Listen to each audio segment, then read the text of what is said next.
full of muscle can't stop me. Hey, One. come on. Fight. Ladies and gentlemen, welcome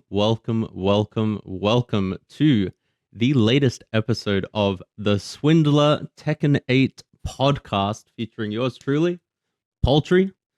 And I'm joined by my wonderful co-host and newly founded Australian citizen, the Hangman Kid. How you going, brother?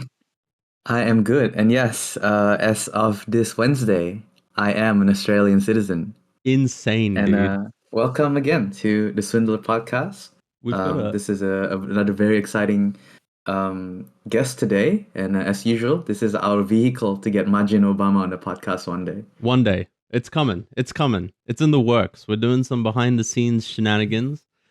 And this will be a pretty good first step, I reckon.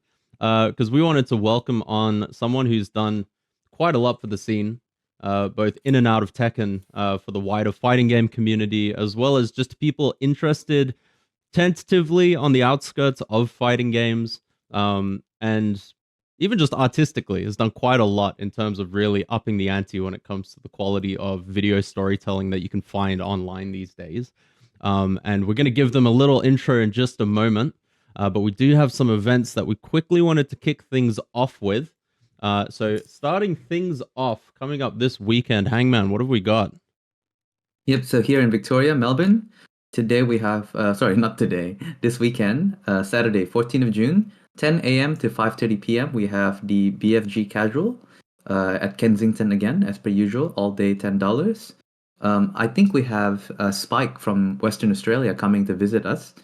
He's a King player and is one of their main TOs there, and has been, I guess, managing that scene, I guess, since the start of Tekken 7. So he's been there for a while now. So I'm going to go give him a nice welcome as well. He's a good guy. You say that without a hint of malice. And I know the kind of player you are. I know you're hidden beneath all the niceties. You got the ego to destroy planets. It's going to be good. If you're in Victoria, if you're near Kensington, even if you're not near Kensington, hit me up. I'll taxi you down. It's going to be a wonderful time. We've also got on international Tekken news, CEO coming up this weekend. Is it this weekend or next weekend? Next weekend, right? It is this week. Yep, the boy Yagami is already in the US, as well as Brownman. So I think he will have to potentially play Sour Piggy, Mangja, Daniel Mado. I think those are the people in his route. It's going to be scary. I've just realized I've actually brought up CEO 2024. So if you happen to live in 2024, get hyped. This is coming up. But CEO 2025 is just around the corner. It's going to be amazing. But onto the core of today's episode. I wanted to welcome a very, very, very special guest. As I've noted, someone who's done incredible work artistically, educationally, in terms of really bringing fighting games, the spirit of fighting games to the forefront. I wanted to welcome Rubbish. Welcome to the podcast. I thought you said no gushing. I apologize. We're already there. It's too late. I can't. Whoa, he sounds just like the video. It's just like the video. How are you going? I'm great. I guess that's it. I'm generally great. I'm like a solid 8 out of 10 person always. I never go higher. I never go lower. I respect it. That's a pretty good rating. Not gonna lie. Yeah, it is. It is pretty great. You should try it. You should be in here. It's 8 out of 10. How do you keep a cap on it? Like, what if you're feeling like a 9 is approaching? What happens then? Well, I think it just automatically sort of levels out. I think I have intense sort of emotional periods of 9s or like 2s. Yes, but they are like 15-second blocks of time. I respect it. And then I bounce right back. Hey, that's good. That's good. I'd love to aim for a consistent 8. I think that's solid. I like Tekken 8. Yeah. That's a video game, and that's a number. No, welcome to the podcast. I guess, like, who are you? What's a little intro for the chat for those who don't know? What are you doing here? Who am I? I make stuff on YouTube, I guess, is the most pertinent thing for this. I've been playing fighting games for a very long time at this point. I'm starting to get to be actually old, not just a person that says, "Oh, I feel old."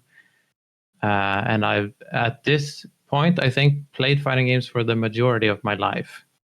And for the last how many years, that has mostly been funneled into making stuff on YouTube.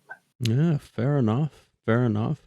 And you say that you've been playing for a long time. Like, did you get your start with Tekken? How did you get into fighting games in the first place? I got into fighting games by, I guess, the very first sort of playing fighting games for real and not just like owning a game. Was that I somehow, I can't actually remember how, but I stumbled onto GGPO, like the before it was Fightcade, it was the platform GGPO. And I played Street Fighter Alpha 3 a lot when I was in my mid-teens, I guess. Fair enough.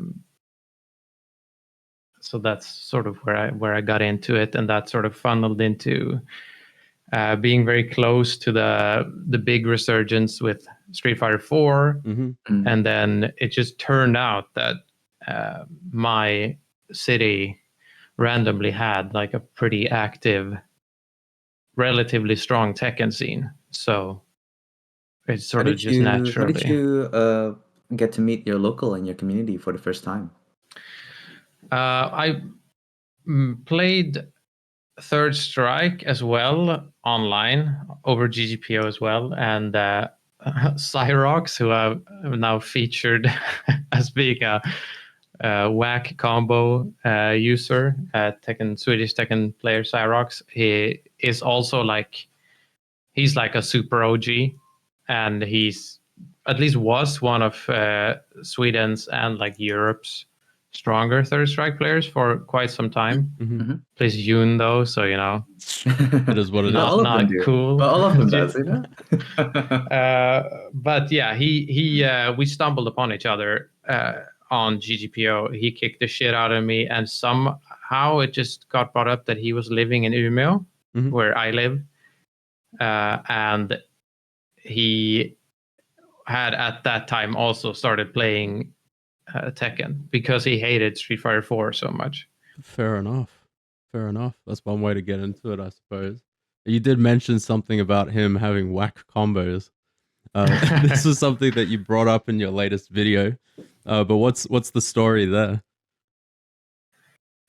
Well, I guess you could just go to YouTube /HQ Rubbish. Shout out. Check That out will be linked. the video.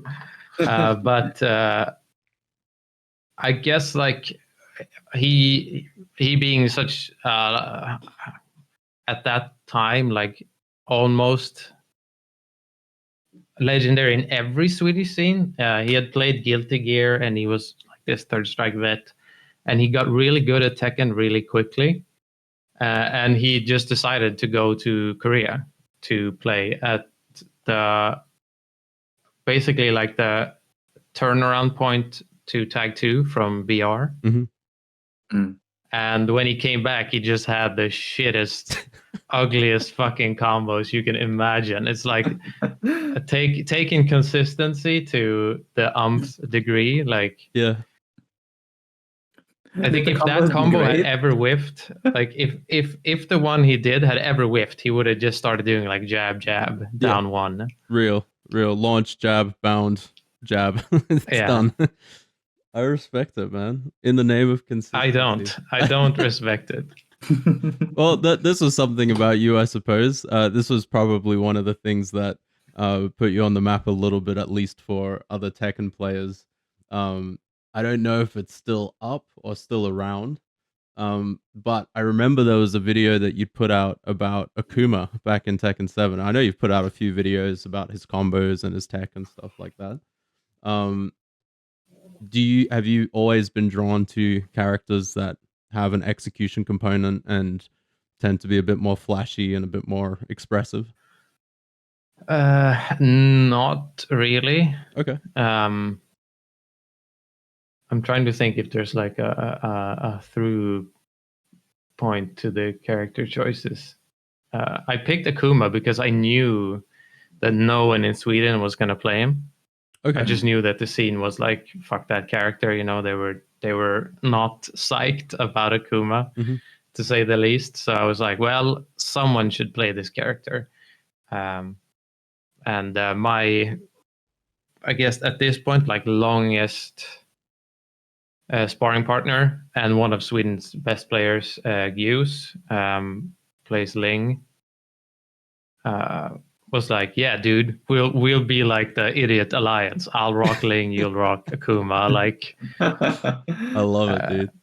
So No, that's fair. Hangman, you can kind of relate to that a little, right? With your character 100%. selection. Yeah, I do that as well, actually. Australia, we have a lot of matchup gaps.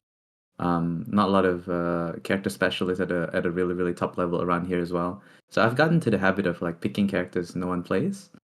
And with Akuma in Tekken 7, I feel like a lot of the scenes is the same as well. Like Australia didn't really like Akuma as well. You know, it's just a few players that played Akuma.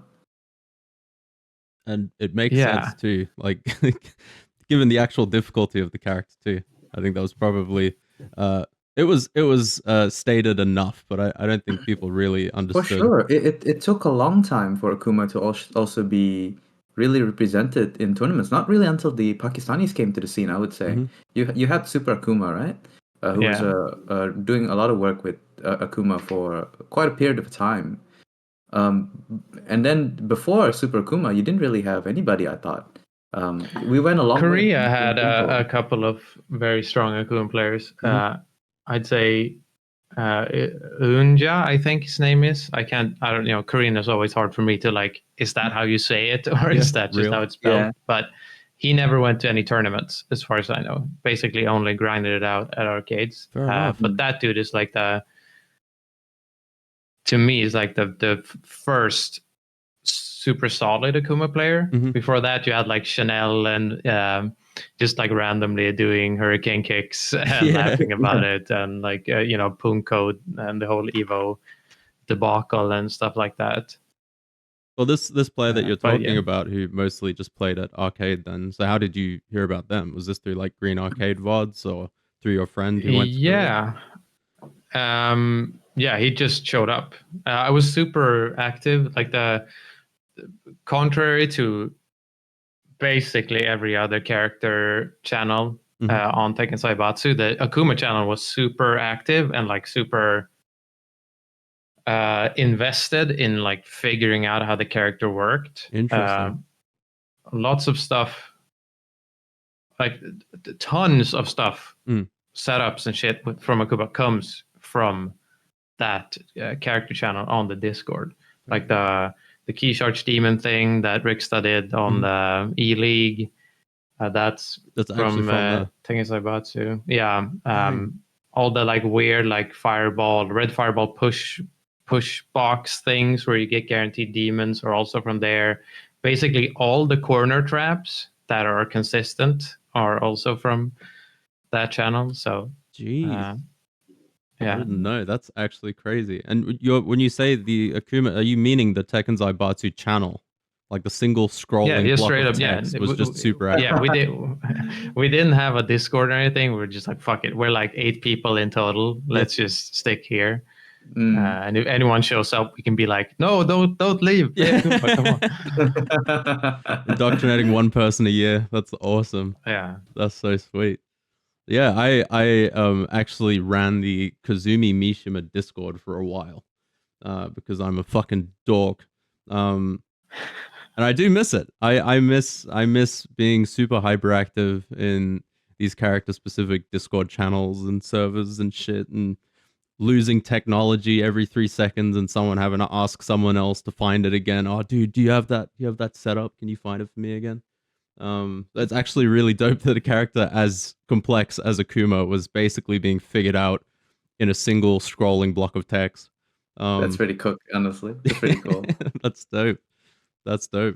Well, we something that I wanted to get onto. It's a bit of an elephant in the room, really.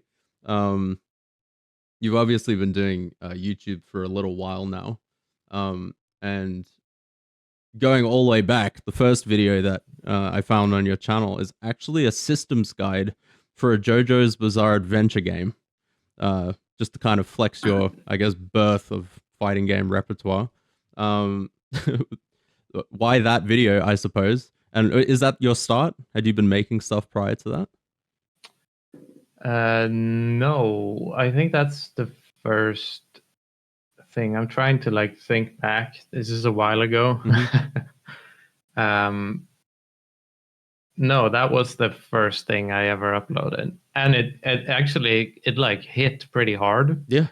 I don't know like when I don't know how many views it has now, but it hit like somewhere around like 100K pretty early on, and that's like 2011 or something, 2012. I can't recall. But I did it just because me and Sinroth, or Oscar, as people who are Sting of Time watchers, my second channel will know.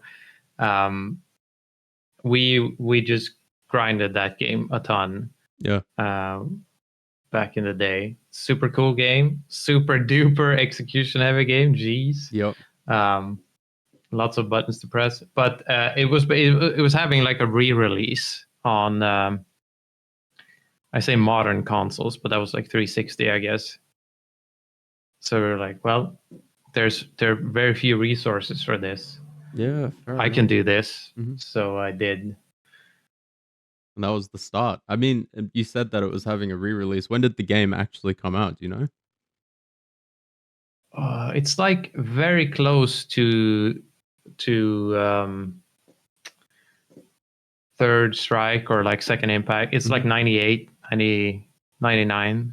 Fair enough. And then when you were making this video, because you said you grinded it out with your mate, did you have a lot of resources then to pull from? I'd imagine the internet's fighting game annals were pretty limited at the time.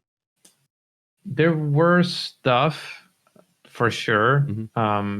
Shout outs to the German fighting game community in general, like the Hard Edge wiki is great if you're into, I guess if you're into German and also a bunch of like older games, like they still have like a crazy active King of Fighters 11 scene, I think. Fair enough. Which is fucking dope. But yeah, there wasn't a lot. There was some stuff on YouTube, but generally it was just like there's like this old meme of there being like Japanese bread and butter combos, which were called like JoJo's Jotaro basic combo, and the first combo is like 49 hits, like, and they're like 9 one-frame links in it, you know, Jesus. like that kind of shit. Yeah. But they weren't mapped out. It's just like, this is how it looks. It's in VHS quality. Yeah. Have fun. Well, with those,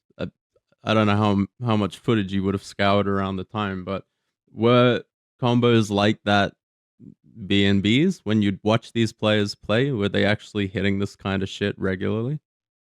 Yeah, 100%. God. I mean, we were doing it as yeah. well. So I think you kind of adapt to what's normal or what's expected. I think of that a lot when I think about like the Street Fighter scene now.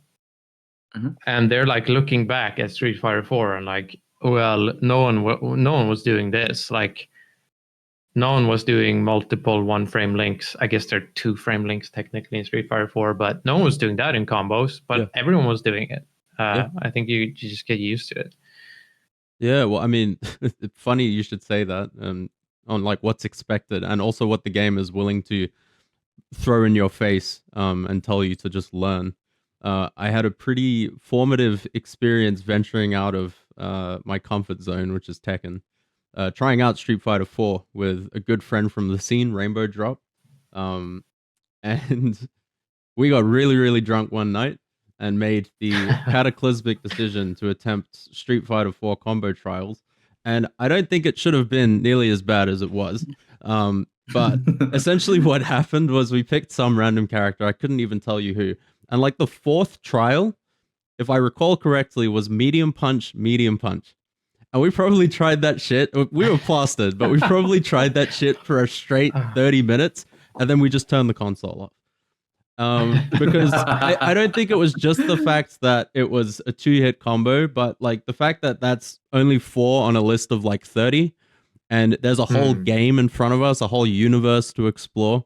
We're going to run into players online who can do medium punch, medium punch. It was like, maybe another time, maybe in another reality.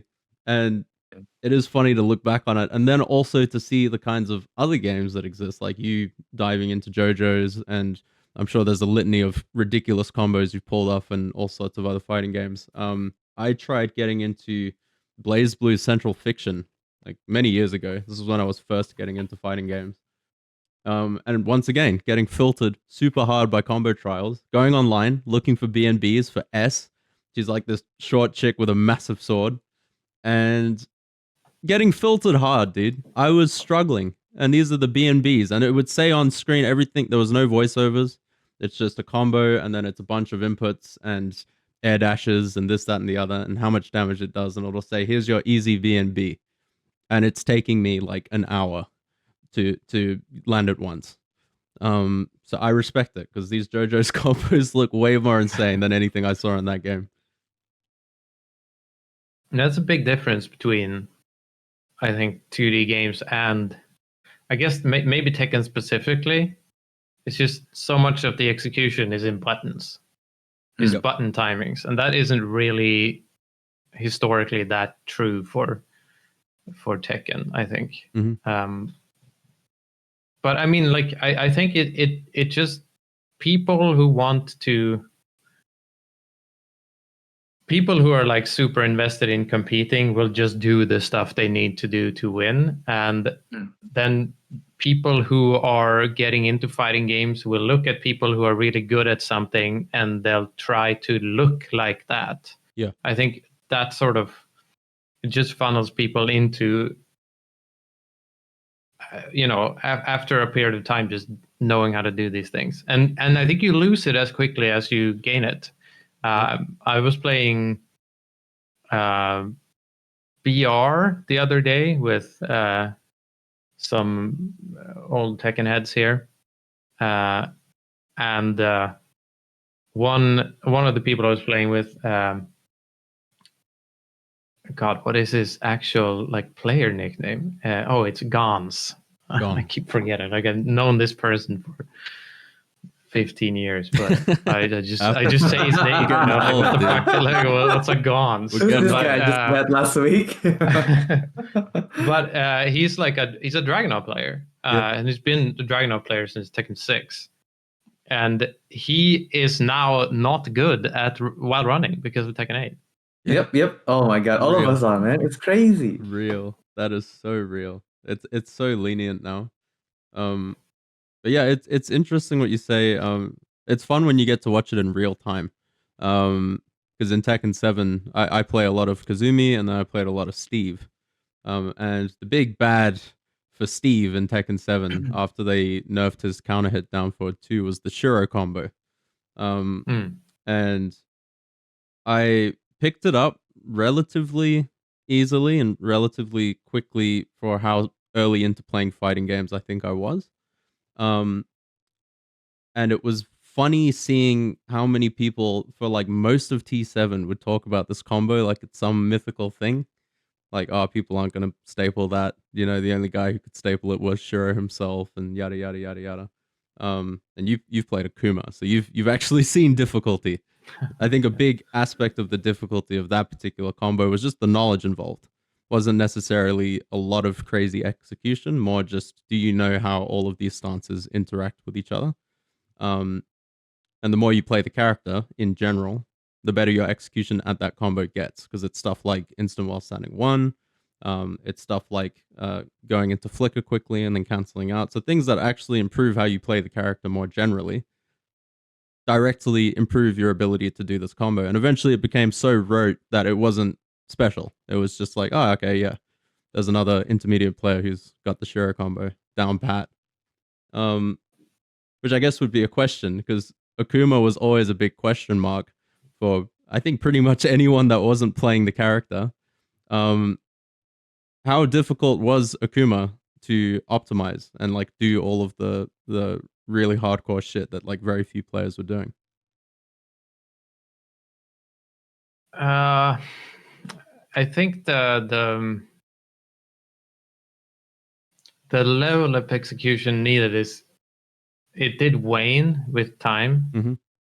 I guess it depends a bit on what like you were really going for. He had sort of always had some pretty crazy stuff that people weren't using that much, like his heavy dragon punch, the I8 invul one, which is just like a completely fucked up counter tool or like interrupt tool.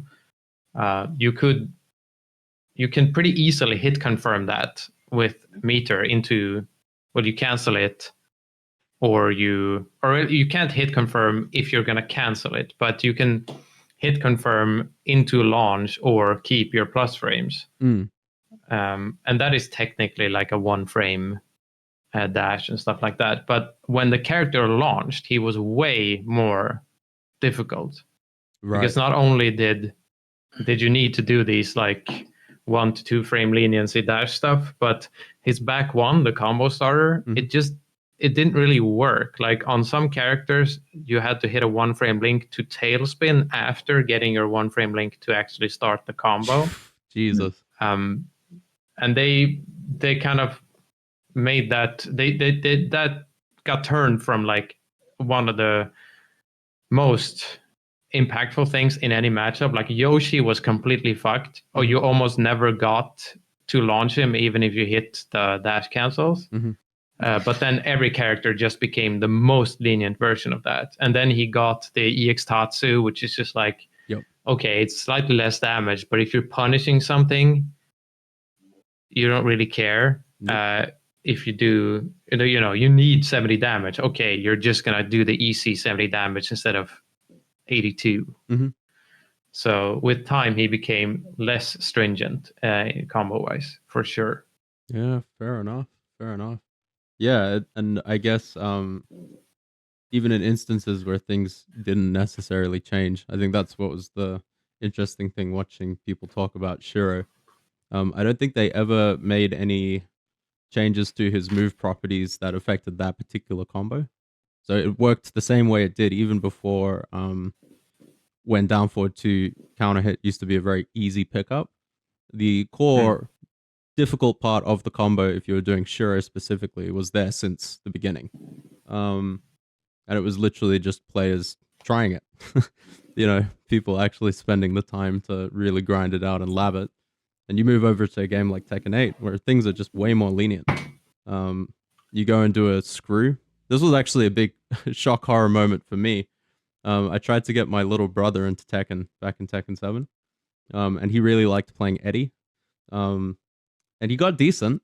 Nothing crazy. He wasn't grinding the game competitively or anything like that. But he had all his combos and he had a few setups and shit like that.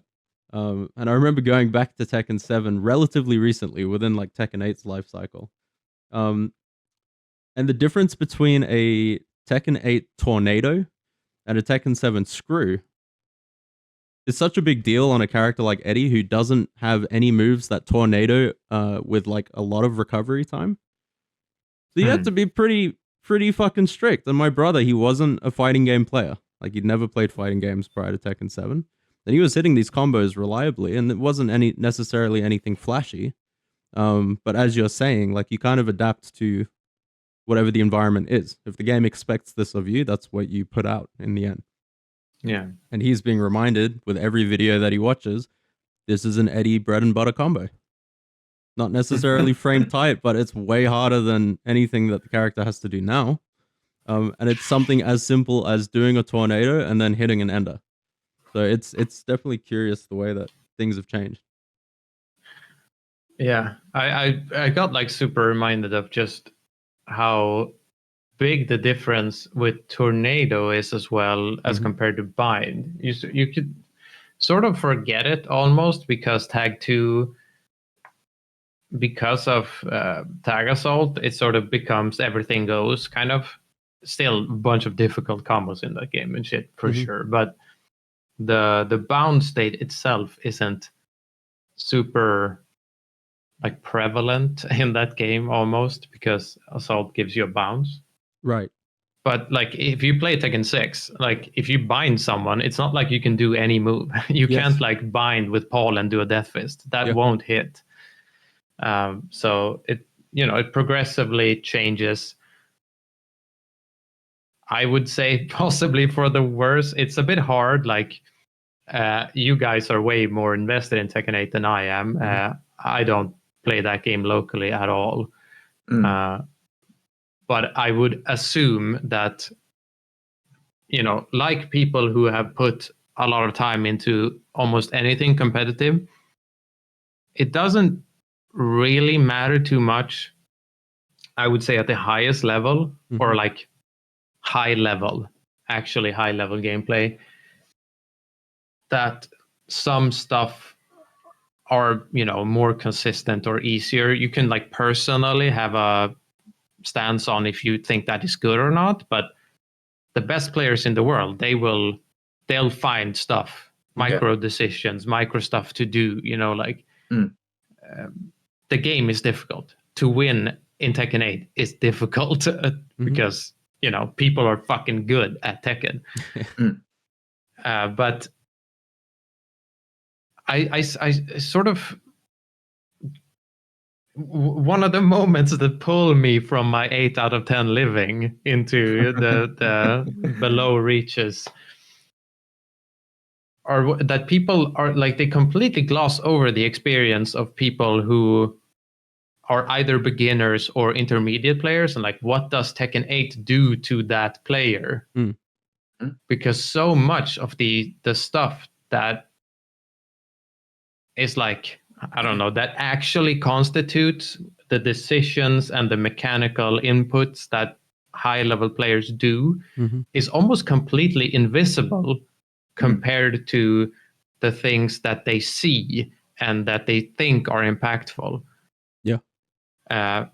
Which I to me, that is a failing of modern fighting games, and it's something that I don't like that with Guilty Gear Strive either, for example. Like it seems to me very hard to be a player who doesn't reach out to stronger players and talk to them, or like gets their replays analyzed, or has a local scene. If you just play the game, I think if you just play Tekken 8, you just play it, you can put 1,000 hours into it and be a fucking trash Tekken player. And it's not really your fault, because you're like, I don't know, like the game is like, what the game is I do my stuff, and my offensive stuff is really easy to do. It's really rewarding to do.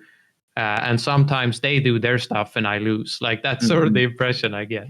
Yeah. This is a very common sentiment, I think, from pros and hardcore fan base alike, coming to Tekken 8, especially when it came out and then it resurfaced again in season 2, I believe. I hear it a lot, so I don't think you're alone in that as well. Yeah, Poultry, what were you about to say? Well, one thing that was like a fun thing for me to explain to newer players back in Tekken 7, and I was by no means great at Tekken 7.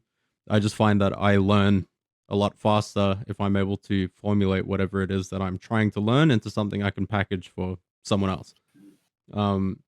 It's just this very simple concept that if your back's to the wall, your number one goal is to get off the wall. It's not to try and answer any questions with buttons. You can do that, obviously, and that's an important part of fighting games, is knowing when to mash. But your first goal, first priority is try and get off the wall. So sidestep, block, sidestep, block, sidestep, block. And even with Tekken 7 having a more limited sidestep than, say, previous Tekkens, or like a stickier sort of sidestep feel, it was super effective. You wouldn't really get splattered by anything unless your opponent had a very specific specialty low. And so it was a very good way to mitigate the amount of damage potential coming your way, increasing the amount of options your opponent's having to press in order to open you up. And I remember explaining the same concept to someone in Tekken 8 and then watching them play a match and them basically getting into that wall situation. And then their opponent does a homing move, which hits them. It doesn't splat them, but it hits them. And then they pop heat and they have to block that and it's plus frames. And then they do a tracking move from heat and that's also plus frames. And it's like, oh shit. Yeah. This concept, it feels completely different trying to explain now. And I don't even know if it's necessarily gripping this individual in the same way it did that first guy I showed it to, who it seemed like night and day, where the two of us could both easily spot that this change in approach had a very actionable, noticeable impact on how long they were able to survive around and where they were able to find more openings. And now in Tekken 8, while you can still do that, it's still incredibly powerful. It's still incredibly effective. It feels like there's so many of these big, high coverage options that create more plus frames, create more situations where you got to block. And I feel like if you're a new player stepping into this game, every match probably feels like a steamroll.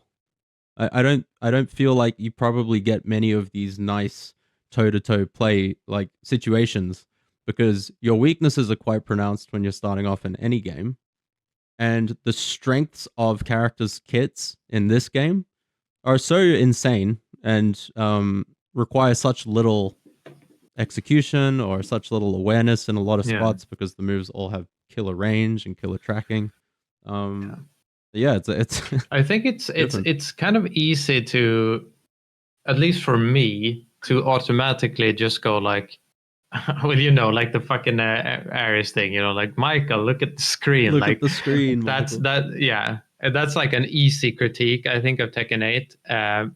And it is a bit lazy, even though I think there is definitely truth to it. Mm-hmm. But I think like the thing you said earlier about like the tailspin or like tornado state, you can like look at that and do like reverse cascading effects of the implications of it. I think a lot about how you can travel to the wall in fucking shit ways in Tekken 8. Yeah. And start a tornado string really low on the wall and end up getting like what is on paper like a decent enough conversion. Yeah. And that means that the player who does it, maybe they don't feel like they have any reason to invest time in learning actual travel combos, which means they won't be thinking about how far they are from the wall, which means they will be thinking less about where they are ever, I think. So you can sort of like reverse travel lots of these like minute things that I think the Tekken team feels are just quality of life things. And they, I don't have like a study of is this a causative effect, but at least to me, it feels like these things probably added up to making the leap from sort of beginner or like low intermediate into it's a bit of a loaded phrase, but like into playing Tekken or whatever you want to call it, makes that leap more difficult. Yeah, I can see that. And it's funny actually you mentioned that with the carry in tandem with the fact that, and it's probably just circumstantial, I don't know the greater politics behind some of Namco's decisions, but the fact that TWT these days is all forced random select on stages in a game where it does feel less important than ever, I think, to be privy to like the strengths of your character on a given stage, because even if you don't have some kind of floor break or wall break on your heat attack or something, you're probably getting the wall. Like you're probably getting to the wall. If you're not getting to the wall, you're getting damn close.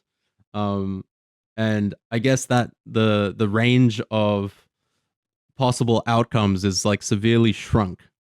Because as you say, like these players won't feel like there's any necessity to go any further with certain kinds of optimization. I tried playing Tekken 6 not too long ago, and you're spot on about how bound and stuff worked. You couldn't just do anything.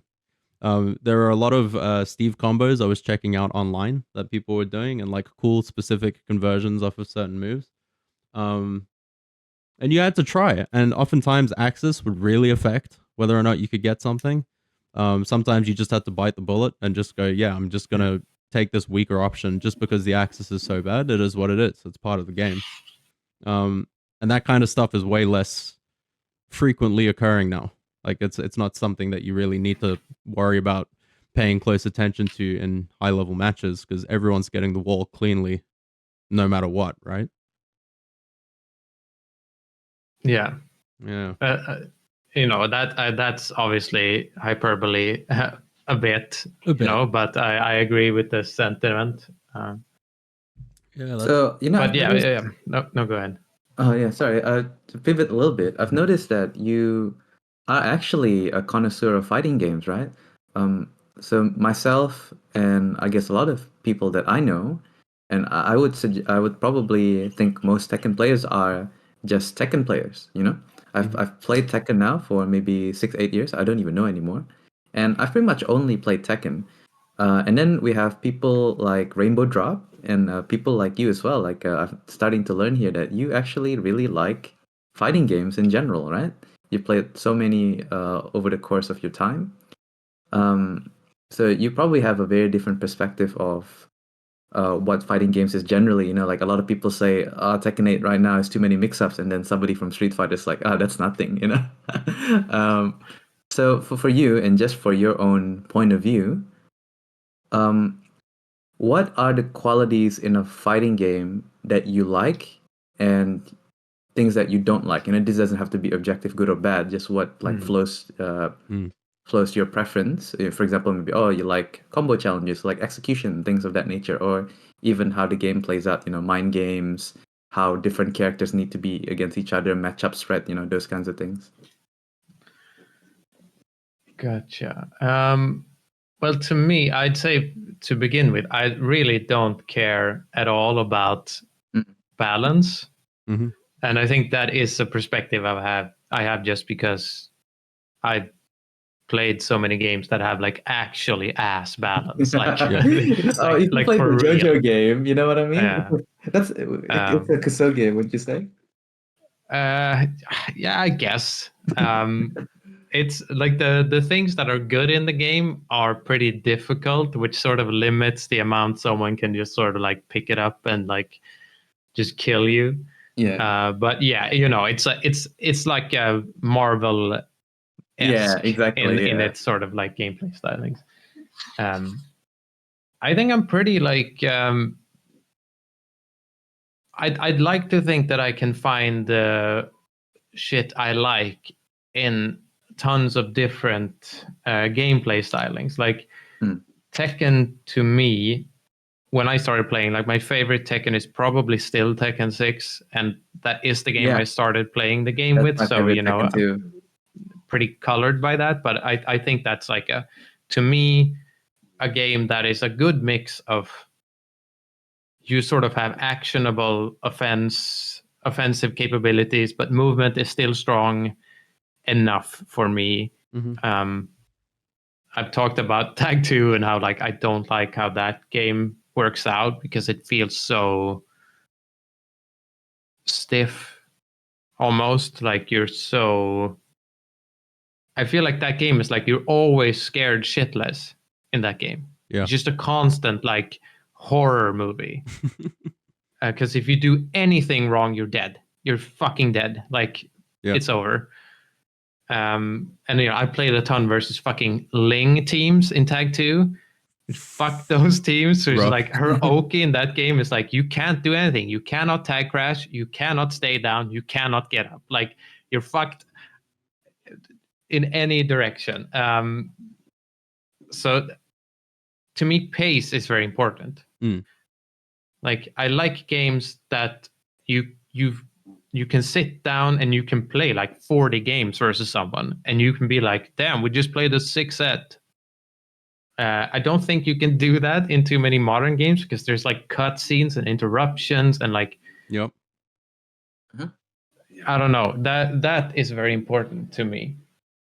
Yeah. The seamless gameplay and like of keeping people pushing their buttons, right? Yeah, and like I don't know. I Tekken 8 in a way, and I don't know if this is just because of the characters I played against, because I for sure have not. I don't have great character knowledge in Tekken 8, but like Ling, who I play a ton against in every Tekken iteration, basically. She has so many options in Tekken 8, which start their own branching Yes. decision trees. Mhm. So like I get brain fog from playing against the character. I like playing Paul versus Ling. I haven't played it in season 2. I might hate it now, but I like that in season 1. I thought it was, it was a good experience. But even with that, like I get brain fog because it's like, okay, she has like 8 moves that are in the vein of Rain Dance 1+2, where it's like, okay, she can do the move, it is punishable, but it is delayable into a high. The high is plus and a heat engager. The mid is punishable.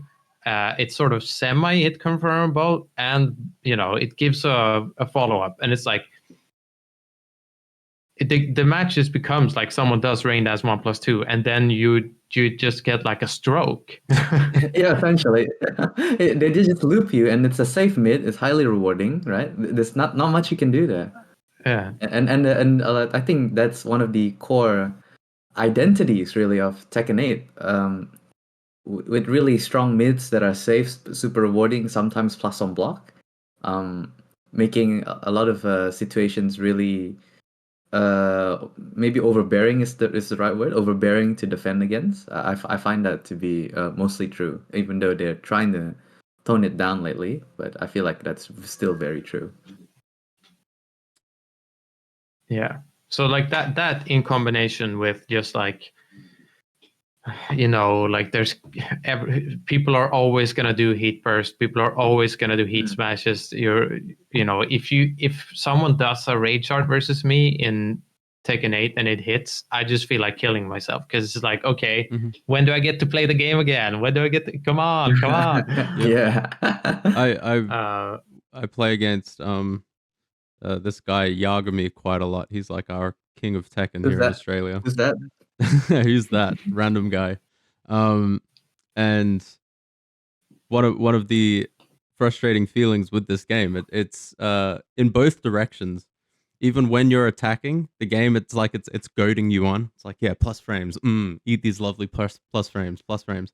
But everything has like a binary response that will murder you. And so rage art is like a very good defensive binary situation where you got to sit there and watch this cutscene play out while you contemplate your life decisions in a game that's constantly telling you that you need to press your buttons, because if you don't press your buttons, your opponent's going to be able to press their buttons. And that's like this like constant back and forth, and there's no real reprieve from it, and everything's leading into another kind of little cinematic, like a heat burst or a heat smash or something like that. And yeah, as you're mentioning, with certain types of moves having these decision trees that branch off out of them, and there's these delays, and there's a mid, and there's a high, and maybe there's a low, or there's like a stance option, and everything going into a stance. It's kind of interesting, especially tinkering a little bit with Tekken 6, going back and trying that out, how different that sort of feels at a baseline level. Not having to worry as much about that kind of stuff because the movement's very solid. And the game seems I to think respect one your thing time. people forget about Tekken 6, or like the Tekken 6 engine sort of games, is that strings are, you can't, even if you are sort of in range, you can't just auto fire strings, because strings will whiff even if you hit people. Yeah. That's something I thought about a lot when I played it last. Like I played a lot versus Miguel. That's that session, and you can't just like willy-nilly throw out Miguel strings, because he'll just fucking hit like random direction on the second or third hit, and you'll just like, oh well, I guess you're dead now. Like, Yeah. and whether or not that's good, I don't know. Maybe it's good that you can use moves in the game without like doing a navigational calculation beforehand. But Mhm. yeah, that sort of stood out to me. I also want to say, like, I don't want to just sit here and moan about Tekken 8. Yeah, real.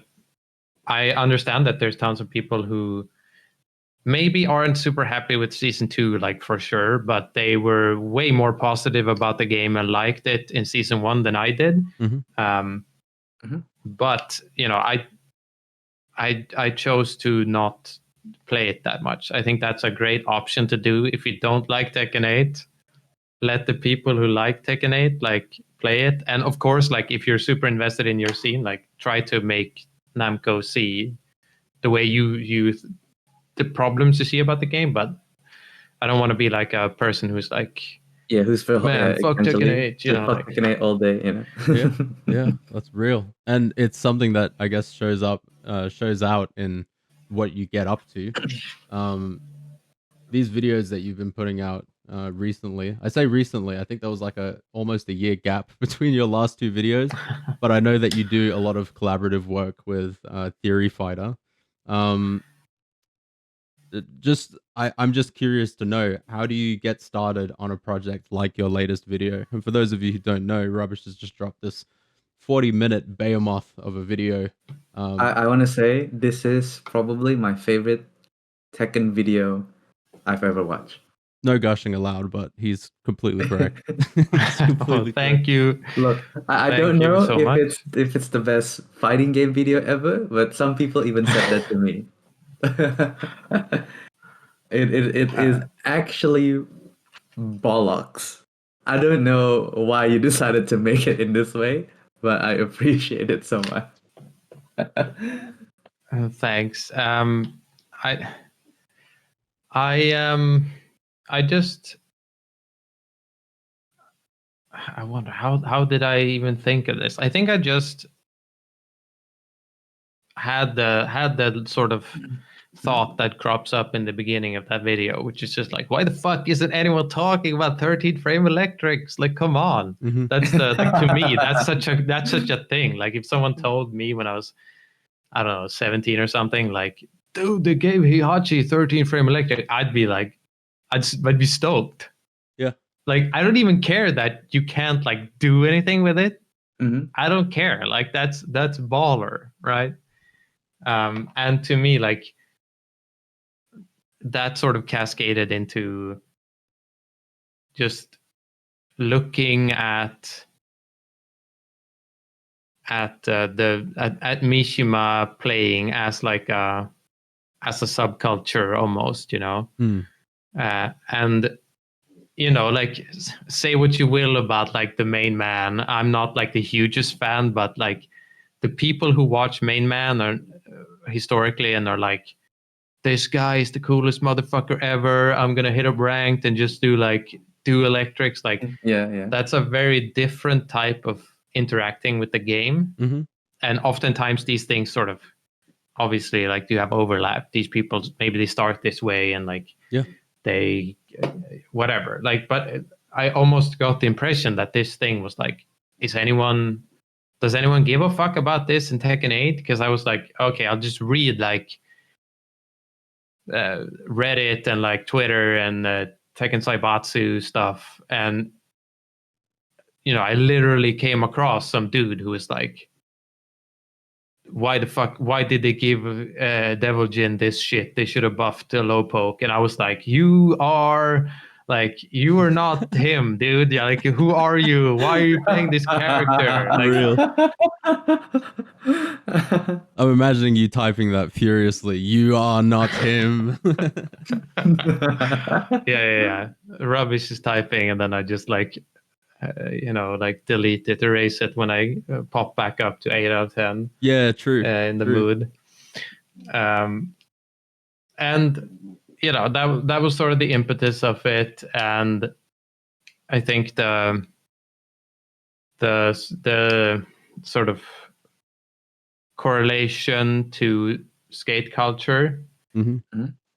just struck me pretty early on, and I was like, that's something that's super cool as well.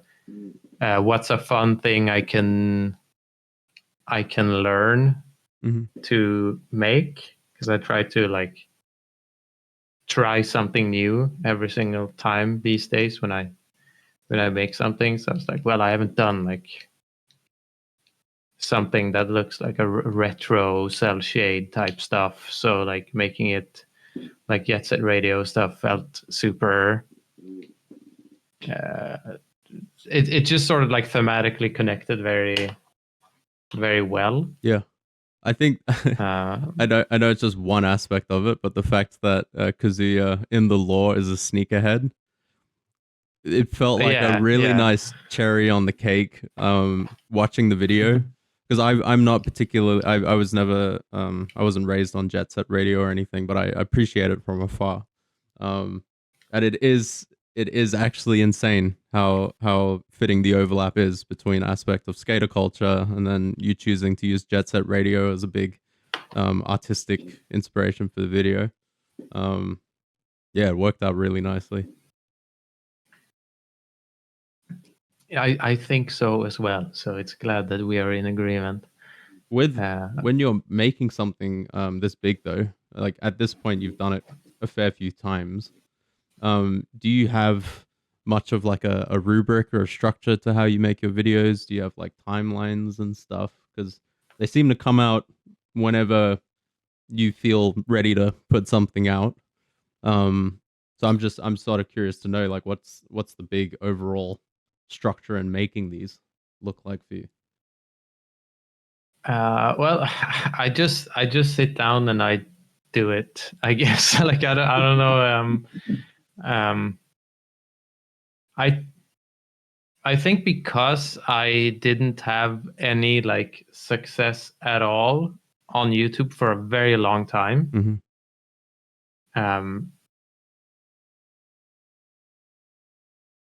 It sort of steeled me into just doing it because I wanted to do it. Yeah. Which, helps a ton, right? If you to not feel pressure. Like YouTube is a complete fuckery. So like I wouldn't want to do this if I felt like I had to like get something out in time or like have a sponsored segment or like plug my Patreon all the time or shit like that. Like I have it because I'm not gonna say no to someone contributing to it. I'm like literally a starving artist. I don't work a ton because I want to do stuff. And that isn't a call to check out my Patreon. Don't do it. Drop the link. There's nothing on Drop the link. Drop the fucking link right now. Everyone in the chat, the link to Rubbish's Patreon. It's coming. Check your inbox. Drop it right now.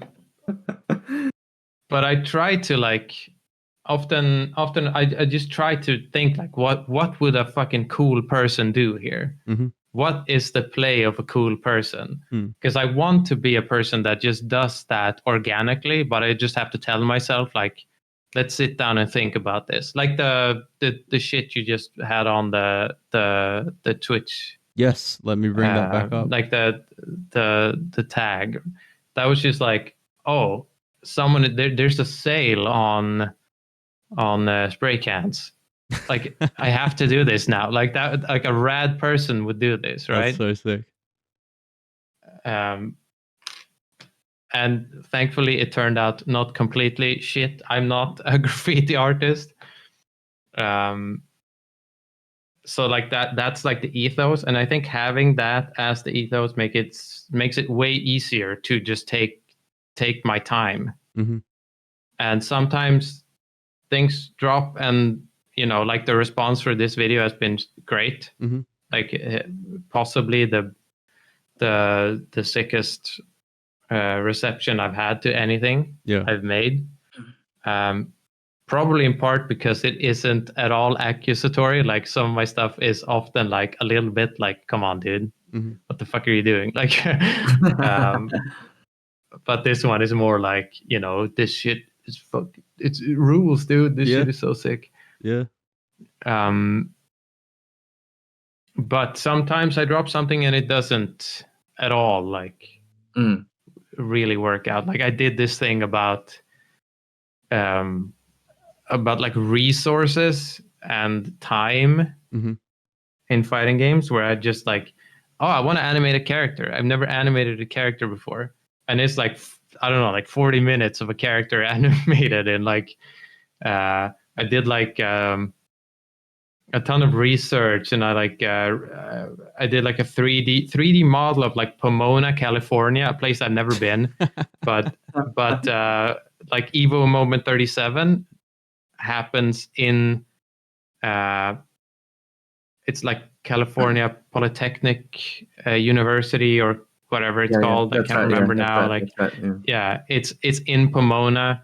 So I did like, oh, this is a street from Pomona. I'll make that. It's a backdrop, and then we go to the venue, and like, how does the venue look? Oh, it doesn't exist anymore. Can I find like ton of work to do that, and it didn't really hit. I guess like.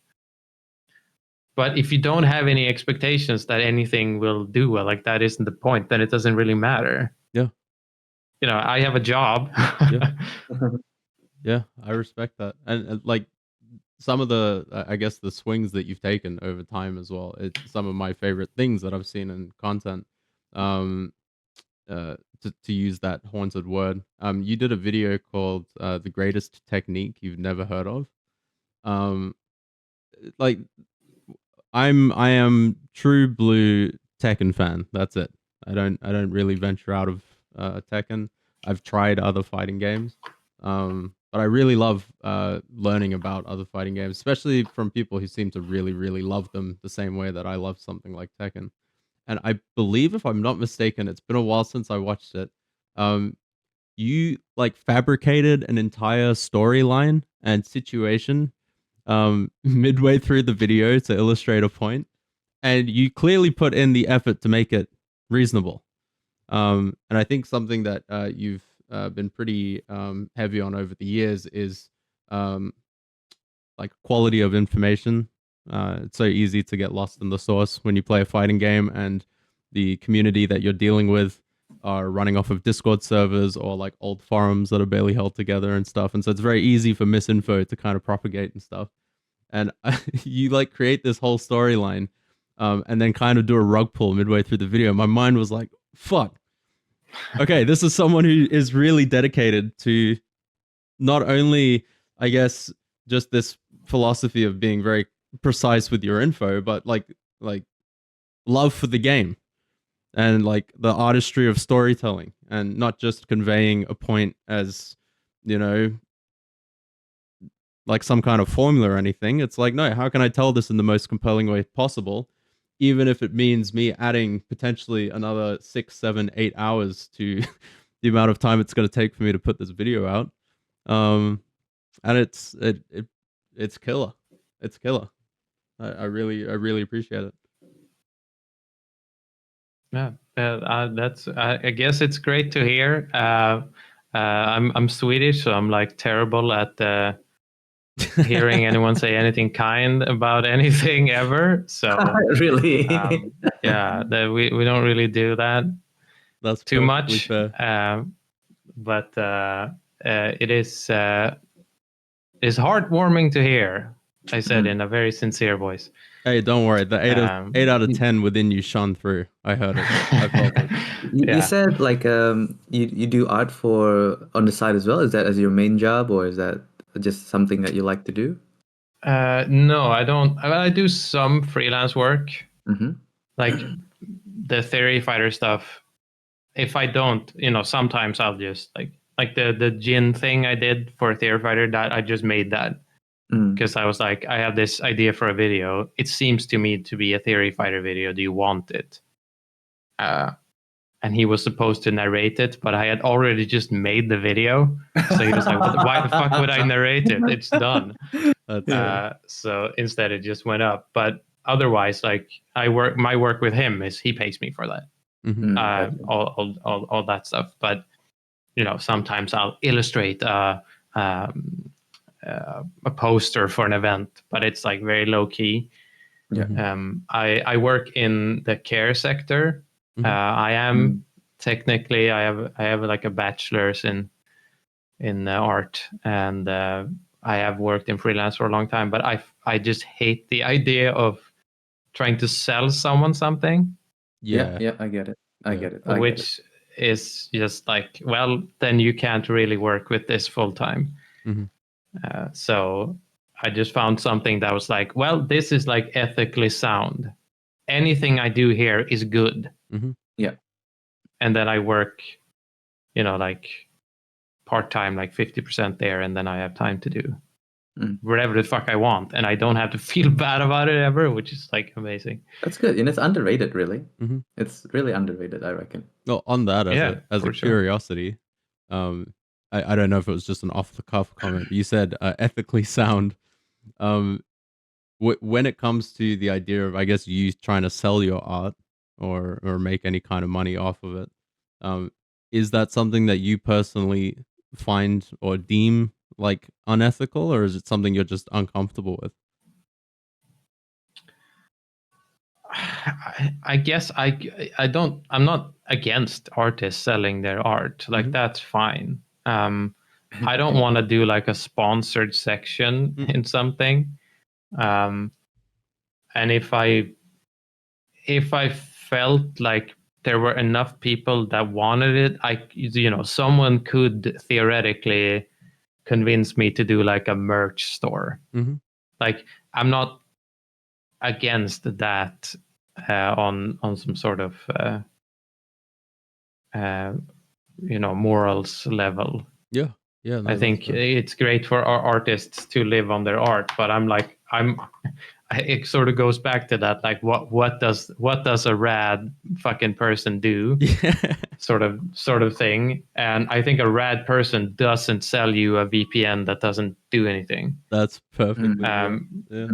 And like you can be a cool person and do that. Like I get it. Like not everyone has the ability to just like, oh, I have a job I can go back to. Like yeah. But like Leon Massey, for an example, a creator I know tons of people probably know about. Doesn't do fighting game stuff as much anymore, but he's going back to work. Yeah. He has like 100-something K subs, but he's like, I'm not gonna do a bunch of like ad content and like produce slop because YouTube won't push my channel unless I do it once a month or something. And I think that's like incredibly based. Like that's huge. Big ups to Leon. Like that is super cool. And he's also, for those who don't know Leon Massey, also someone who really puts their all into everything they put out. Like these aren't like when you say doesn't want to do slop, like his benchmark is so high. I imagine the degree to which he's critical of himself isn't normal. Like the artistry I don't want to like I don't want to make it like a comparative thing. Like you're always it's just like competing. You're competing against yourself, really. So when he says he doesn't want to produce slop, I doubt he's like, oh, but fuck these people who are just like I don't know doing commentary over gameplay. Like I don't want to put that on him at all. But like, I think it's cool to have standards. I'll put it like that. Yeah. Yeah, for sure. And that goes for anything, really. But that's real, man. That's real. Yeah. The reason I ask is just because I'm very big on making music myself, and I punch myself in the stomach about it every day, having these internal conflicts about what I want to do with the stuff that I make, and then inevitably nothing ends up happening. So one thing that's kind of inspiring for me, hearing how you speak about these things, is not just the idea of trying to do what a cool person would do, but also just doing it in the first place. I think is a pretty big thing, because I think a lot of people who are in the same boat as me can tend to kind of feel a little bit crippled by all of these kind of useless thoughts and useless ideas, and in the end don't end up actually putting anything out. But you've consistently done it, even when shit hasn't worked out, when ideas have maybe not hit in the way that you might want them to. But I think the approach that you've got, it's good. It's probably a good way to go about things, not really having those expectations, but still consistently trying to be creative, you know.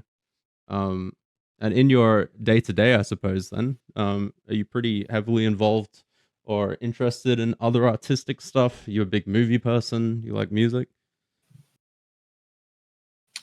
Sure. I mean, I always want to say, who doesn't like music? I'm not a musician, but you know, I love music. I love music in conjunction with movie, like moving pictures, I guess. Like I do a lot like of montages and shit, just because I just have like this. When I hear something, I can often have like an image in my head. Yeah. Which is, you know, fucking YouTube is so I wish I could use any music. Holy, like That'd be nice, man. That'd be so nice. Yeah. But you can't. And it, you know, it's not the worst thing in the world. But I guess like I paint, I draw, you know, I do stuff, I guess. I think most of my creative time now is generally aimed at some sort of YouTube thing in the end. Yeah. Even if maybe it isn't in it, it might be you know, it might be moving towards that. I don't know if this is super related, but I do get asked sometimes by people who are like, well, how did you, what tutorials can I watch?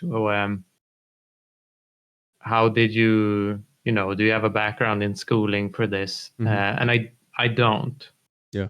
I don't have any formal education in movie making or like 3D work or video editing.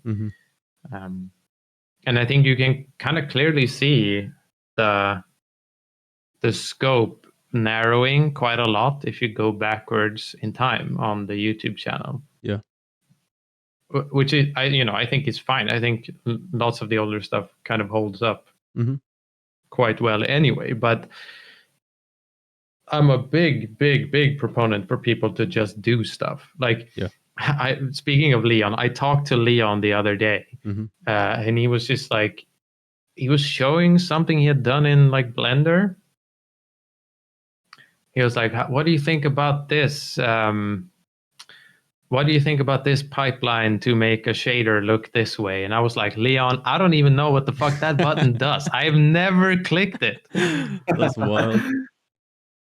I have no idea what you're talking about. Yeah, I just hit the buttons, and sometimes I get the results I want, and then I know how to do that. Yeah, that's true. That's real. I respect that.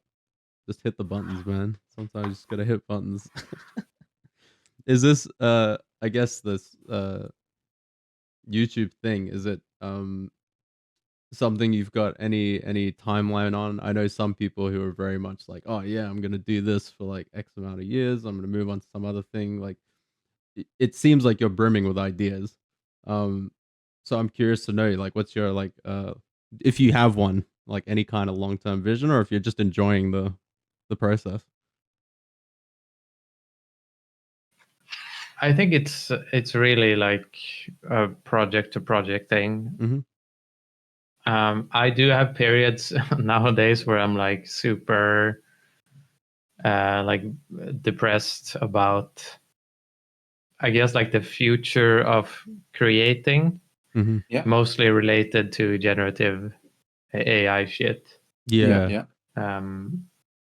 But I try to be like, whatever, like maybe that ends up being super prevalent, and people will stop making stuff in the way I feel is making. I don't want to be too judgmental about random people. I think that the technology for generative stuff is fucking whack and sucks ass, but I don't want to like shit on someone who's just randomly like generating a picture of a cow, like whatever. Yeah. but what maybe I'll keep doing it anyway, or maybe I'll do something else. Maybe I'll just start like painting oil paintings or something. Yeah, that's Who fair. knows? That's fair. But since I don't ever see this being anything I could even realistically do for money, Mm-hmm. like I tend to lose money on everything I do. That makes it a lot easier to just be like, well, I'll do it because I want to do it. And as long as I have something that I think is interesting, then that seems a reasonable way to spend my time. I like doing it. Some people like watching it. That seems like a win-win. Mm-hmm. Mm. Yeah, that makes sense. Is it that's it's kind of refreshing to hear, I suppose, because especially bringing up that it's not just you as well, that Leon's also in that same sort of camp. Um, I've always kind of had in the back of my head thoughts about what I would want to make if I could make anything, and a lot of the time it's just basic tutorial shit because I just like the games that I'm playing. But sometimes it's stuff more akin to what you're doing, and it's very inspirational to see. What would you want to see? I don't know how involved you are with keeping track of any content that gets made around fighting games or just artistically on YouTube in general. Um, as it pertains to fighting games, what would be stuff that you'd want to see more of? Well, it's hard to say. Mhm. Generally, I feel like the things as you get older, I guess, Mm-hmm. the things that really stand out to me is stuff that I didn't know I wanted to see or hear, True. or I guess I would just enjoy it if more people, spent time, like spent time to really investigate Mm-hmm. an idea or thought they had. Um, I do really like sort of cross pollination in terms of um, how something can relate to something else, or like a larger theme in general. Like I have this idea of a thing I want to do now, Mm-hmm. which is in some ways it's a bit similar to the Mishima video, Mm-hmm. in that it is a bit less about like some sort of I don't know, like community wide like question about damn, wait, someone's car is Yeah, that's car going on. alarm is going off. 1 second.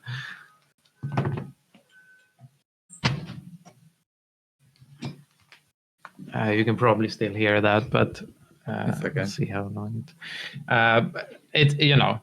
I've done a lot of stuff which I feel are like very interesting questions, Mm-hmm. or like investigations to something that is at least to me, like this is a completely like common sense idea that maybe isn't really reasonable. Mm-hmm. And they're often like tied to fighting games, like Yeah. but this one is more akin to the Mishima thing. But it's like, okay, well, how are these I don't know, how are these characters related to each other in sort of the what's the wording for this? I haven't really formulated this down yet, but like That's fair. maybe like the gameplay fantasy Yes. of it, which I think you can talk about without it being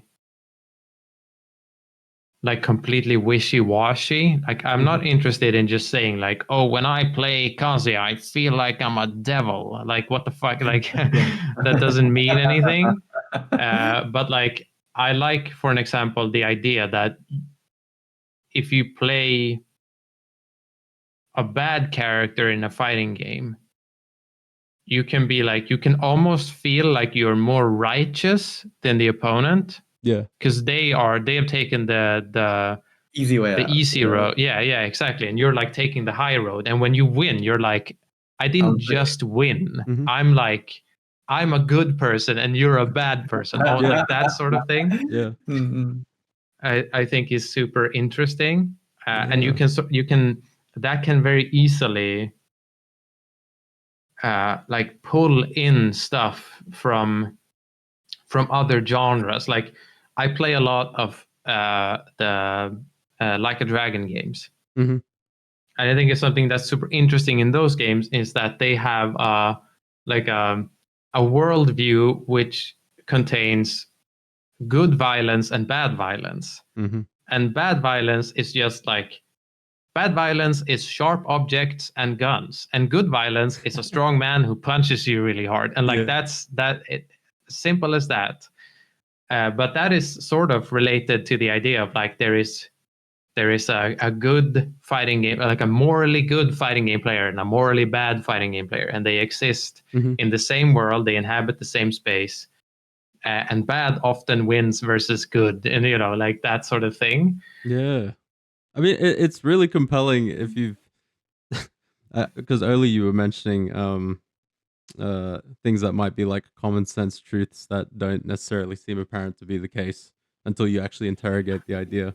But like one thing that's very compelling to me is uh these sorts of when you get like certain player character groups that get a reputation. Earlier you were mentioning Mishima's obviously in tandem with your latest video. And like maybe the kind of player who goes and watches Mayman videos and then goes and does like 5 perfect electrics in a row and stuff like that. And the sort of subculture that's formed in light of that. Uh, it is a very compelling hook when you're new to a fighting game scene or new to fighting games in general. When you start having those discussions, when you start talking about Brian players, Steve players, Ling Yeah. players, this and that, for better or worse, it is, I think, because fighting games ultimately are very social, and there's definitely a theatrical narrative aspect to them, especially when you pair them up with stuff like tournaments or just the fact that it's a competitive one versus one experience. It's you and another guy giving it your all to see who's going to come out on top. Um, that kind of stuff is incredibly compelling because it feels very human. And I think the idea of you trying to draw parallels between different things and then actually substantiate them, I can see why that's like a draw for you in terms of the stuff that you want to create and the stuff you want to see. I'll try to answer the earlier question, like literally as well. Mm-hmm. There's for sure a bunch of stuff on, like specifically if I'm talking about YouTube, there's a ton of stuff which I find super inspirational and fun and like or thought provoking. A ton of them are already very large channels, so like it's not like they need to be shouted out or anything. Mm-hmm. But I like Ristic Studies a lot. If anyone is into Yeah. magic, amazing channel. I don't like. Awesome sauce for. Oh, sorry. Oh, I was just gonna say I don't care about magic at all, but I approve of Ristic Studies. I agree. Okay. Yeah. Awesome sauce for melee. That's a big channel, but that dude is also, I think, an amazing storyteller. Mm-hmm. There's stuff like I don't know. There's Miscast. I think he's an Aussie, so that's thematically in line with the podcast, I guess. But he does like miniature wargaming stuff, like he models stuff and whatever. But he's just super good at like making gripping YouTube stuff. Like Yeah, fair enough. I don't know. But as far as like fighting game space goes, I think the fighting game space is kind of almost in like a rut Mm-hmm. in a sense. I feel like lots of people, and especially the bigger channels, are doing kind of the same stuff over and over. And some of them do it better than others, and like it's still entertaining. And I'm not gonna like rag on it, but it isn't stuff I find super interesting. Mhm. Um, there are definitely people who do cool stuff. You know, I've already talked about Leon. You know, I like Guile Win quote Mhm. for sure. Um, Babe Ruthless is cool. She talks about fighting game stages in a way I think is cool. There's like some channels that I think are interesting that talk about like fighting games almost explicitly from like a beginner point of view, which I think is super cool. Like Yeah. no one does that. Mhm. Um, channels like Frumius Gaming and Mowgli FGC. Mhm. I don't think they really talk about Tekken at all, but they are like, I don't know. It's it's a beginner to intermediate perspective, which like I think just doesn't almost exist. Yeah. And then there's one channel I really, really like. He never uploads at all, and I don't think he likes me very much. But Fair enough. there's a channel called Kinesthetic Critique, Yeah. um, who I first found out about the channel because he made like a super long like like theoretically correct but still scathing response to a blasted salami clip Fair enough. where he's just like, if you think that Tekken's movement should be like Virtua Fighter, I don't know what to say to you. You're not human. Like it's kind of that energy. Yeah. And all the stuff the channel produces is like hella pedantic. Mhm. Like it's all super minute stuff. Yeah. And I think it's great. I don't know. I love it. I Mhm. watch all the videos like no one else does. I don't know why. You should all be watching Kinesthetic Critique. Yeah. I don't know. That dude also takes his time because I don't know how the fuck he finds the time to be like, I tried sidestepping every move with every character in Tekken 8. And Oh you're my like, God. what the fuck? That's commitment, man. What? How did this happen? Yeah. Hey, that's commitment. One seeming through line. I don't want to put any kind of words in your mouth though. Is like a deep enough love and willingness to actually take the time to really interrogate stuff. I think you even mentioned it pretty directly earlier with uh putting in the effort to actually really dive deep into something. I'm curious about this kinesthetic critique guy now that you've mentioned him. I'd never heard of him before. He's Yeah, just incredibly I'll dedicated. link the response to Aria. I can link it in the chat because That'll be sweet. if you have to watch one video, you should watch that one because if you get it, like I think if you get it, you'll get it. Yeah. And it has like it's so insanely great because the title of the video is also like completely anti YouTube. Yeah. This is the title verbatim. Reply, comma, Virtua Fighter's evade system in Tekken 8 dash implications of such changes and Soul Calibur. Oh my God. What? It's like the subject What? of a fucking corporate email. Yeah, I respect it, man. dude just it just uploaded that shit and it's like he could have called it anything else Yeah. and it probably would have done way better, but like fuck that. You can't even read the entire title on YouTube. Like you have to click the video. I understand every single word individually, but you put them in that sentence, I don't understand anything. Doesn't make sense. One of my favorite Tekken videos ever made is a video called Tekken 7 Dash Crouching Level 1.5 and the Maven Exception by a dude Oh called yeah, Kilo. yeah. You already Yeah. know. Yeah. And the one of the biggest mysteries of that video to me, it's not a mystery. Like I think people get it intrinsically if they really care about art or care about what it is that they do. But the fact that arguably one of the greatest Tekken combo montages of all time is stapled to the end of this 10-minute deep dive analysis on a systems mechanic that nobody knew was an intentional mechanic really until people dove into the code is just, it's so amazing because that video is currently sitting with 7,000 views. It's one of the best Master Raven combo videos ever made, hiding in this gold mine of anti SEO magic, just sitting on this French dude's YouTube channel. Big shout outs to Kiloter, or whatever you pronounce it, French, whatever. But I use that dude's tools all the time. Yeah, fair enough. He's the dude who made the Tekken 7 free cam. Yes, that's true. So like, yeah, which is used liberally in that video. Yep. Kilo the goat, shout out. But yeah, just another like shining example of love of the game, you know?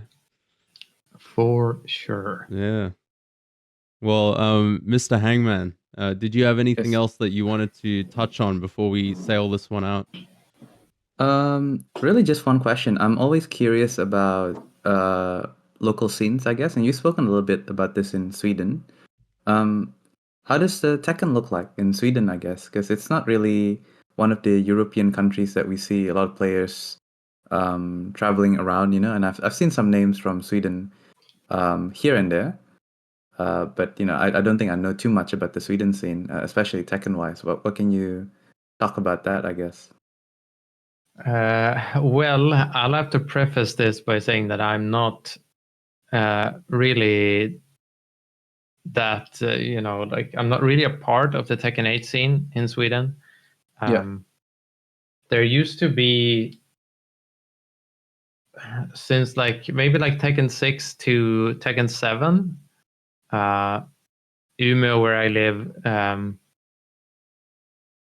then like Malmö, Gothenburg, Uppsala, and Stockholm all had like pretty active, somewhat sizable scenes. Like Umeå, where I live, that's like pretty far north up, and I don't know like what our population is. Like we're a small city. We are a university town, which, you know, makes it easier. You know, you get more like people traveling in and out. But we had like for a long time, like a very active fighting game community, and Tekken was a big part of that.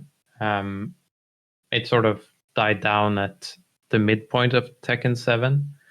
I would say that for Tekken 8, there are very few legacy players who are very active. Yeah. I should say that legacy in my mind, like OGs, there's for sure people who played a lot of Tekken 7 who got good in that game and are now leading the guard, I guess. But there are very few people who travel at all who have played the game for a long time. Yeah. Which I think kind of stifles the scene a bit. I sort of get the impression that this has sort of happened all across the Scandies, or like the North, the European North. Because in the past, a lot of what drove the competitive scene was, you know, like going to Finland to play tournaments, or heading to Denmark, or Danish people coming to the south of Sweden. And I get the impression that doesn't happen as much, which might be because there are more of these newer players that have sort of taken over the scene, and maybe they don't have that relationship with other players yet. I don't really know. So for me, it's kind of hard to actually gauge what the sort of like comparative strength level or interest level of the Tekken scene in Sweden is right now. I think a big blow to the Swedish fighting game scene in general has just been good netcode. Yeah. Oh, really? Because people just play online, and playing online is like anathema to making a bigger scene. It can only get smaller because people will be fine with like, oh, I run sets with these like 3 or 4 people that I know that are good, like whatever. Yeah, that makes sense. My uncle lived in Sweden for a while, and I remember one of my earliest informative memories about the country of Sweden was him telling me that his download and upload speed was like 800 megabytes per second. And this was when I was like, I don't know, 12 or something, and living in Western Australia, where the average internet speed is about 3 megabytes down, 1 megabyte up, maybe. So the fact that fighting games actually have decent netcode now, yeah, why would you ever want to go to Denmark when you can just stay at home? You know? Yeah, I don't want to go to Denmark ever, so Yeah, that's like fair, man. I'm fine. Yeah, I respect it. How about because I know that you play all the fighting games as well. Um, is there still a fair amount of old guard OG players who are playing some of the older games? I guess it would all be online now, though, wouldn't it? Yeah, it's mostly like that. Yeah. There used to be a very strong anime scene and like Guilty Gear scene Mhm. in the north of Sweden, sort of specifically. Like if you watched the Biken thing I've done, I've made that in conjunction with a guy named David who goes by Shinyan, who's like a Biken legend. Mhm. But Sweden used to have like Guilty Gear players who just like they went to Japan, like straight up. They went to Japan often, Yeah. and lots of people did, and they were like, they did pretty well in Japan, like, but I don't know, like, I don't think too many people in Sweden fuck with Strive. I think that game's just sort of like killed the momentum, Yeah, fair enough. and sort of in conjunction with that, most of the other like OG anime games kind of died as well. Mhm. Like Blaze Blue wasn't ever really big in Sweden, but it had like it was like a little brother to Guilty Gear. So Yeah. when Guilty Gear stops being around, it kind of automatically dies, especially considering it doesn't have any new version. Mhm. So I don't want to sound like no one is playing fighting games in Sweden. I'm sure a ton of people are going to locals in the south, but in the north, it's like people just sort of play online as it stands right now. Yeah. Yeah, no, that's fair. That's fair. And I'd imagine COVID probably did a little bit of a number for a lot of scenes. It did, at least here in Australia. But not to end on such a dour note, Mr. Rubbish, thank you so much for joining us. Um, absolute pleasure. I'm super excited to see whatever it is you get up to next. And for those of you who are in the chat, I'm gonna chuck Rubbish's details in the stream chat, so you guys can go and give them a follow. Do you have any?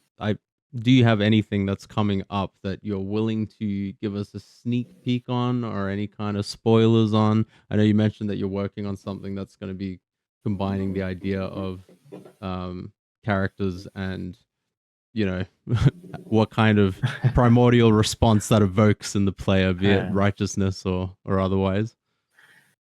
That is probably a bit too far out to actually, like really spoil anything of it. I have once again